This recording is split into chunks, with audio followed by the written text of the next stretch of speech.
this session, we have Dr. Sophia Romanic. She is a learning management system administrator at the University of Montana Western and Helena College, focusing on Moodle and Canvas. She's also a Ph.D. candidate in applied linguistics and an assistant professor at Westcliff University, specializing in education and TESOL.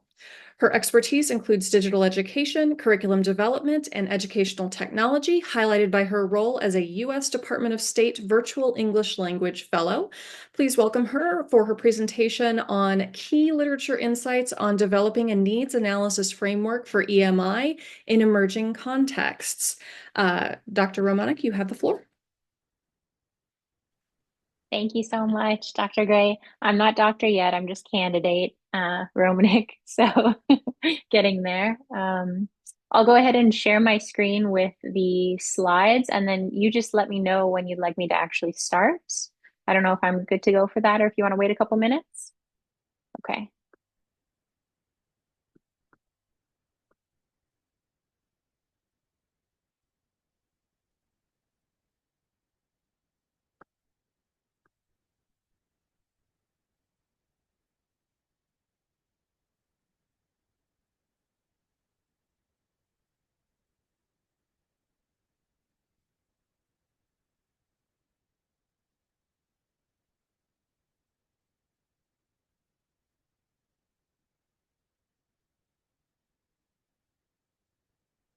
All right, here we are. So it is a bit of a mouthful, but for this presentation, I'm just going to be sharing some of my initial literature review insights from the research I'm working on. So we'll be looking exclusively at a few of the most interesting pieces so far on my quest to develop a needs analysis framework for EMI in emerging contexts. The focus is in Mexican higher education specifically. As with our previous presenter, Dr. Robinson, I will also be carrying on the next phase of this research for this year's Faculty Fellows program. As mentioned, there's a couple updates to kind of my bio, a new role that I took on recently. So I am now the e-learning specialist and developer for the University of Montana, Helena College. I am still a PhD candidate in language and communication at Hellenic American University in Athens, Greece, and of course, an assistant professor here at Westcliff College of Education. I am also proud to say I'm an alumni of the MA TESOL program at Westcliff, and I saw a couple of other alum here tonight as well, which is great. From about 2021 to 2023, I had the honor of serving as a virtual English language fellow with the U.S. Department of State's English language programs and the U.S. Embassy in Kiev, Ukraine. During that time, I was able to collaborate on various U.S. Embassy projects and partner with educators from within Ukraine as well as institutions around the world. So this experience really gave me insight into the diverse needs of EMI programs, ranging from addressing challenges associated with equitable resource access, how to create inclusive, interculturally competent learning environments, and transitioning from in-person to online and hybrid. Across these projects, I started to see some common themes emerging. Each time I would start by doing a needs analysis and trying to put something together, get personalized feedback from the stakeholders. And from that, some big pieces started to occur kind of over and over in the results.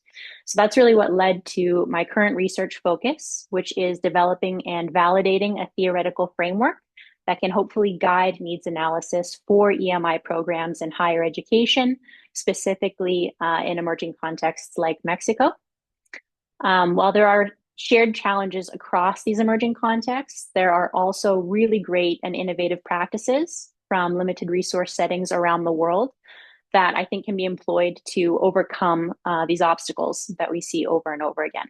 So today I'm going to share my research on this framework, and we're going to explore some of the components that have come up so far, as well as the challenges that it addresses, and hopefully some of the broader implications that it has for EMI implementation.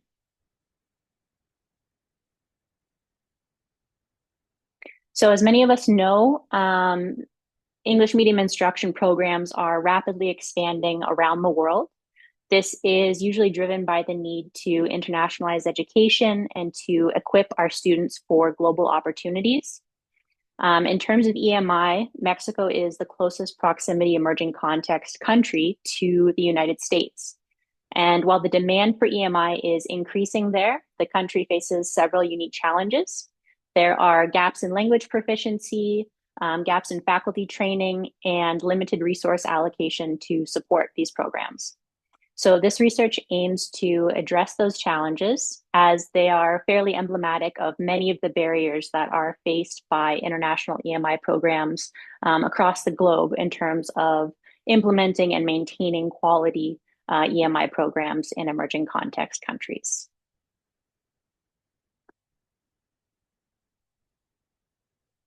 The primary goal of the research at this phase is to develop and validate a theoretical needs analysis framework that's tailored specifically for EMI programs in Mexican higher education.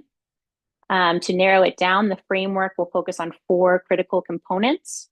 So we're looking at supporting English proficiency, which will be referred to as the linguistic or language component, ensuring cultural integration, which is the cultural component, training faculty, which is the training component, and the 4th is establishing strong institutional policies, which is identified as the policy component.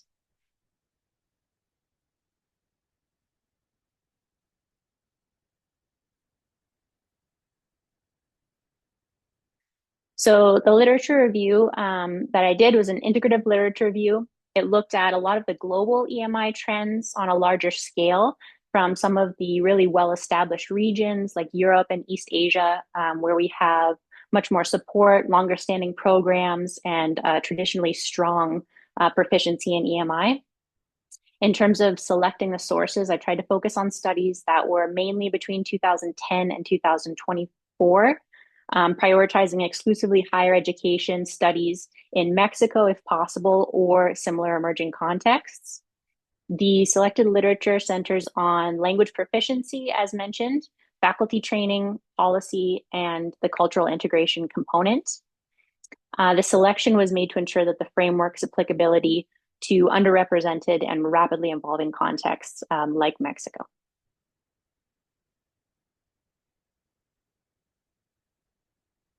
So from this literature review, we can see that Mexico faces significant language proficiency gaps, both among the students and faculty. There's also a really strong need for cultural integration still within the EMI programs. Training faculty is also another major area that requires attention throughout various articles. However, the review that I was able to do obviously has limitations. So there is definitely a lack of EMI specific studies still in Mexico, as is with much of Latin America and Southeast Asia. What studies there were in English often focused on student proficiency rather than faculty challenges. And the diversity in institutional types and their varying levels of resource availability weren't always captured. A lot of the studies didn't distinguish between public and private institutions, which often have a wide discrepancy in funding and sort of whether they're at liberty to implement new policies or not. The last thing was that the review wasn't able to extensively cover gray literature or non-English language sources, which could possibly provide additional insights into more local implementation challenges.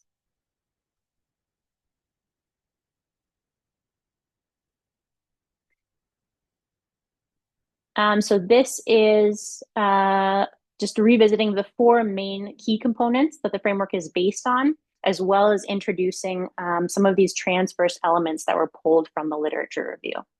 So the 4 key components of language proficiency, cultural integration, training, and policy are then supported by 10 potential transverse elements that were derived from the literature.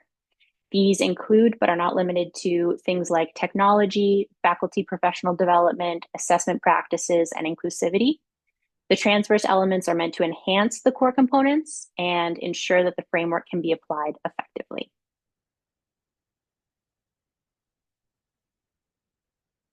So this is just a really basic illustration of kind of the co-relationship between these longitudinal components and the transverse elements.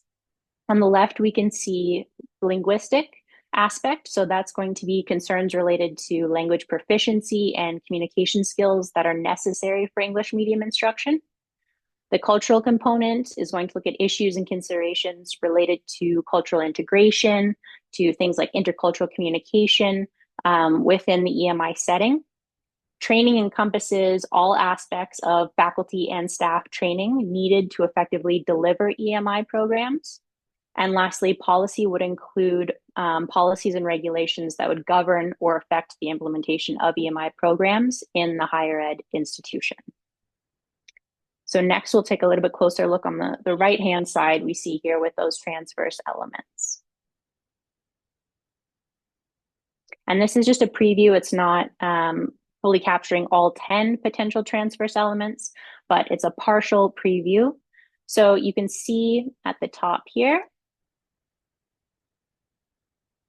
we'll look at technology first. When we talk about the technology aspect and the 4 core components, we look at things like the integration of digital tools, identifying that this is crucial for enhancing linguistic capabilities, supporting cultural exchange, aiding in training delivery, and aligning with policy decisions on educational technology. Examples would be the use of educational software and online platforms in the EMI program.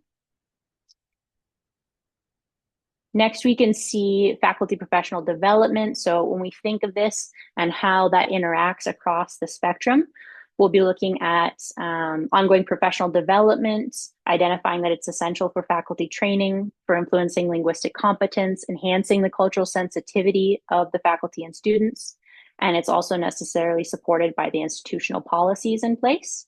So this would include ongoing training opportunities and providing qualifications to the EMI teachers. For assessment practices, we know that effective assessment practices across EMI settings impact linguistic evaluation. They ensure cultural appropriateness and are essential for both the training and policy standardization. These practices would include things like clear criteria, open communication about grading, and the feedback provided to students.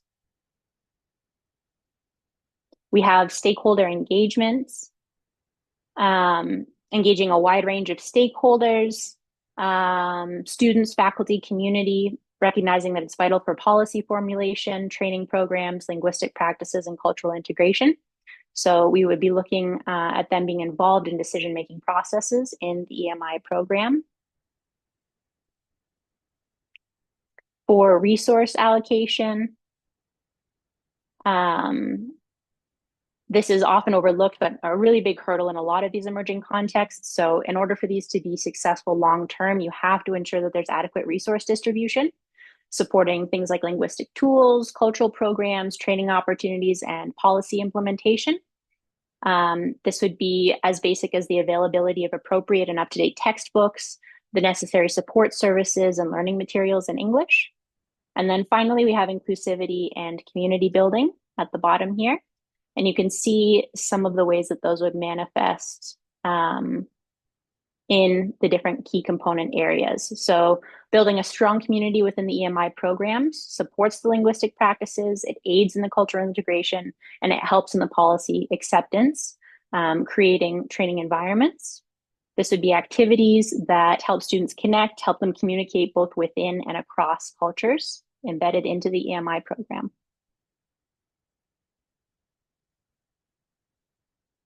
So the next step after this is really looking at narrowing down those transverse components to ensure the framework aligns with real world needs and as practical as possible. Building off of the literature review, the next step would be validation through a mini Delphi method. So a panel of EMI experts are going to engage in iterative rounds of feedback, probably about 3. The goal is to reach consensus on the theoretical framework components. So what they'll be doing is narrowing down the transverse components to only those that are most relevant, applicable, and important in the Mexican higher education context. So each one will be analyzed for those 3 areas, the relevance, applicability, and importance. This is to help ensure that the framework is valid and also that it's adaptable to various similar emerging contexts, as well as Mexican higher education specifically.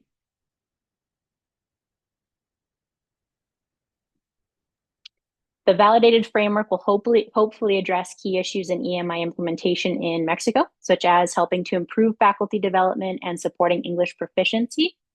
Additionally, my hope is that the framework has the potential to be used and adapted in various low resource scenarios and shared among other emerging EMI contexts, and can hopefully contribute to the global discourse on EMI in some of the more overlooked and lower resource regions. Professor Romanic, you have 1 minute remaining. Thank you. So for future research, just looking ahead, it would include things like piloting the framework, hopefully at a selected Mexican university, get some real life feedback on the effectiveness of the needs analysis design and refine it further. Continuous evaluation and updates, of course, to keep it relevant and in use kind of in an evolving manner. And lastly, the hope is to offer this tailored framework to help institutions effectively design a needs analysis that addresses these core challenges of EMI implementation in Mexico. It draws on innovative practices from other limited resource contexts worldwide, focuses on enhancing language proficiency, that promotion of cultural integration, and the strengthening of faculty training. And thank you all for your attention.